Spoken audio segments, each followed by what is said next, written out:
Michaela Chester for NCAA Digital. I am joined by Tara Henry today, a co-editor for D1 Softball. We are going to break down her top 25 rankings and look ahead at this season. Tara, I'm going to start you with this question, which I know might seem like it has an obvious answer of why UCLA is your number one team in the rankings. They were number one last year without Rachel Garcia and Bubba Nichols. But just tell me a little bit about the potential you see in this team, because they just seem so dominant on paper. You know, they're the 2019 national champions, and then you come back, and you lose Rachel Garcia, lose Bubba Nichols to Team USA, and then Megan Faramo, she steps in for them and is just dominant on the mound. The offense is just explosive, insane, easy number one pick. I know I kind of get yelled at every once in a while for being a homer, but the Bruins are without a doubt the number one team in the nation starting the 2021 season, and I'm just excited to see how they shuffle that lineup around, because honestly 1 through 9, I mean probably 1 through 15 if they could, they're just so incredibly talented. Yeah, absolutely. I'll let you talk about the rest of your top 5 teams: Oklahoma, Washington, Arizona, and LSU. Kind of go through them a little bit and tell me why they are such strong contenders going into 2021 in your eyes. So number 2, Oklahoma, you know, they started off a little bit rough last year, but G. Juarez was hurt. She had something going on in her elbow, and we all figured she was hurt, but she had surgery in the off season. So G. Juarez is back for them. They've got Kinsey Hansen, an incredible, she was a true freshman last year, just so athletic behind the plate. She can play first. And they've got some freshmen coming in. So excited to see Jada Coleman. She played for the junior national team. She'll be one to watch there. So that's Oklahoma. And then we go to Washington, the Washington Huskies. Heather Tarr, she just does a great job up there in Seattle. Their motto is defense wins championships, and you can bet that they're happy to have Sis Bates, All-American Defensive Player of the Year back, and Tyra Natley up the middle. You've got Gabby Plain, the Aussie team spirit Aussie, she's back, and then Morgan Flores, of course, behind the plate, the Johnny Bench Gold Glove winner. So that's Washington. And then we head to Arizona, and you're thinking, oh my goodness, Arizona, Jessie Harper's back. You got Deja Malapua, she's back from Team USA. Then you've got, Alyssa Palomino Cardoza. I mean, the names just keep on going. And obviously you've got Denham in the circle and Mariah Lopez. So I would like to see that offense. That first weekend is going to be fun to watch, Arizona. And then we've got LSU, the Tigers. I actually was able to watch their shortstop, Taylor Pleasance, the junior national team a couple years back, and I was thinking, this kid is going to be something. And, of course, she had a great freshman year. That pitching staff is just phenomenal. And Mary Beth Gorsuch, 21 first pitch strikes last season. Insane. And then she threw a perfect game. So I'm just so excited to see the LSU Tigers. And our top 5 is just – it's going to be a dogfight, let me tell you. You just mentioned so many names, and it seems like this year is crazy because of COVID and extra year of eligibility. There's just so many superstars coming back. What are some storylines that you see with this really crazy year of softball?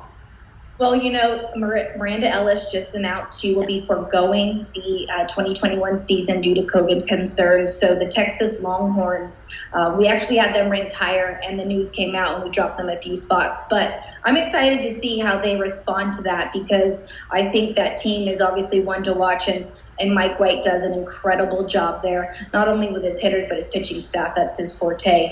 He is a Kiwi after all, and just excited to see that. So you've got Miranda Ellis, and then I would say just to watch this freshman class coming in, it's going to be so interesting to see how they deal with being with these super seniors, or I think we're going to call them grandmas on our site, because it's got some, 23, 24-year-olds mixing in with 18-year-olds. So another name I would watch out is for Cameron Fagan. She's the last of the Fagan sisters, and she's going to be at Virginia Tech. So keep an eye on her. I mean, Fagan, that name is just synonymous with good softball, great hands. Again, up the middle, play shorter than second. So keep an eye out for Cameron Fagan.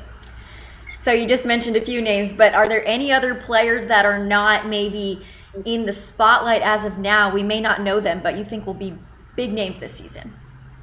I think Reagan Breedlove, she will be a part of that mix. She's up at Oregon, and she's a pitcher up there.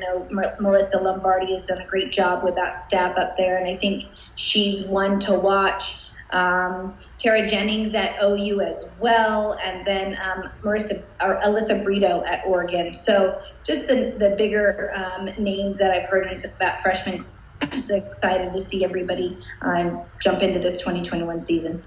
I'm going to give you a virtually impossible task.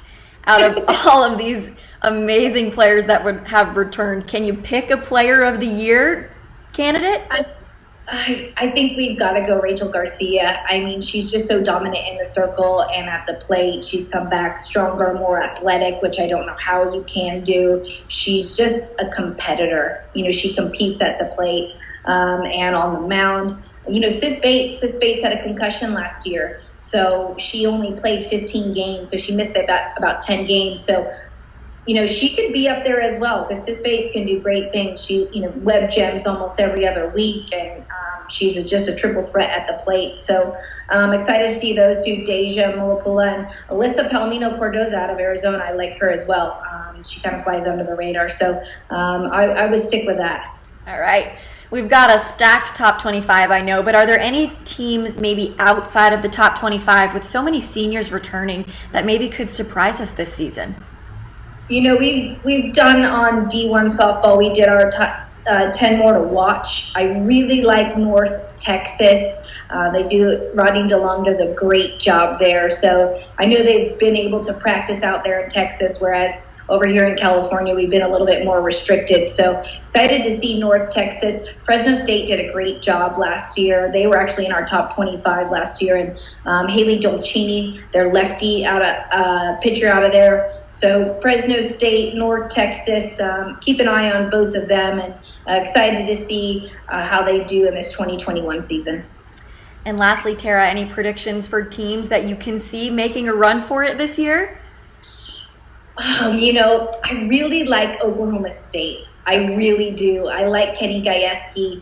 I think with Carrie Eberly, she's just a stud in the circle. So I like Oklahoma State. I really like Oregon. I think they've done a great job up there. I think it's just going to be a dogfight in the pack as well. The pack is so strong. UCLA, Arizona, Washington, Oregon. I'd love to see the Bruins, repeat. I think they're always a contender. But excited to see Oklahoma State and Oregon and make a run at it. Absolutely. So excited for this season. Thank you so much, Tara, for joining us. And thanks. I appreciate your time. Thanks so much for having me.